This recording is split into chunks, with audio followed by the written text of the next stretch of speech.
The parable of the weeds among the wheat. Matthew 13, verse 24 to 30, 36 to 43. Theme: God's patience, final judgment, and the separation of good and evil. Welcome, everyone. In this teaching, we're going to learn about the parable of the weeds among the wheat, a powerful message from Jesus about the reality of good and evil, God's patience, and his final judgment. Let's go through the parable verse by verse and understand what it means for us today. Verses 24 to 30, the parable told. Verse 24, Jesus told them another parable.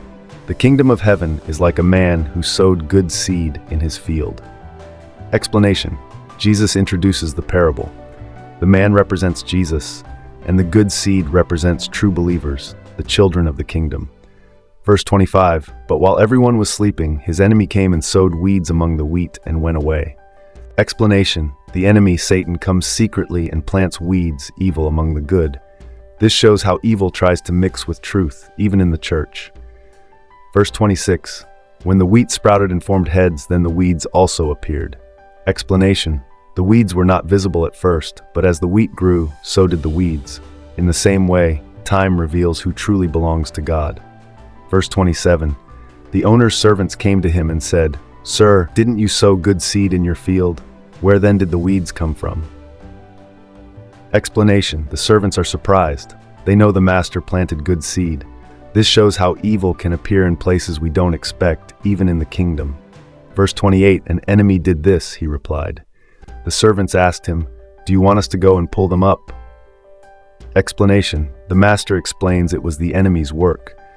The servants want to remove the evil right away, but Jesus teaches a different plan. Verse 29 to 30. No, he answered, because while you are pulling the weeds, you may uproot the wheat with them.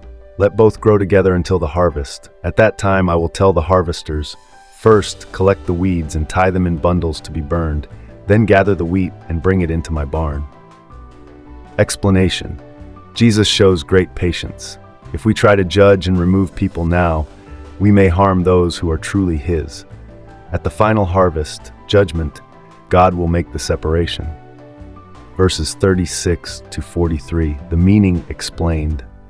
Verse 36, then he left the crowd and went into the house. His disciples came to him and said, "Explain to us the parable of the weeds in the field." Explanation: Jesus gives the deeper meaning only to his disciples. God reveals his truth to those who seek him sincerely. Verse 37 to 38, he answered, "The one who sowed the good seed is the Son of Man. The field is the world, and the good seed stands for the people of the kingdom. The weeds are the people of the evil one." Explanation: Jesus himself is the sower. The world is his field. The good seed is the children of God. The weeds are people who follow the devil. Verse 39, the enemy who sows them is the devil. The harvest is the end of the age, and the harvesters are angels. Explanation: the harvest is the final judgment, and the angels will carry out God's command to separate good from evil. Verse 40 to 42, as the weeds are pulled up and burned in the fire, so it will be at the end of the age. The Son of Man will send out his angels, and they will weed out of his kingdom everything that causes sin. They will throw them into the blazing furnace, where there will be weeping and gnashing of teeth. Explanation: this is a clear warning. Those who reject God and cause others to sin will face eternal judgment. Hell is described as a real place of suffering. Verse 43, then the righteous will shine like the sun in the kingdom of their Father. Whoever has ears, let them hear. Explanation: those who belong to God will shine in his glory. This is a beautiful picture of reward and restoration for the faithful. Jesus ends with a call to listen and take this seriously. Final reflection. This parable teaches us that evil exists even within the world and sometimes within the visible church. But God is not blind to it. God is patient. He allows the wheat and weeds to grow together now, but he will bring justice in his perfect time. Final judgment is real, and only God has the authority to separate the true from the false. We are called to be true wheat, growing, bearing fruit, and shining in the kingdom of our Father. Let us live with humility, faith, and perseverance, trusting that God will bring perfect justice in the end. Thank you for joining today's teaching. Let us remain faithful and fruitful in the Lord while we wait for his return.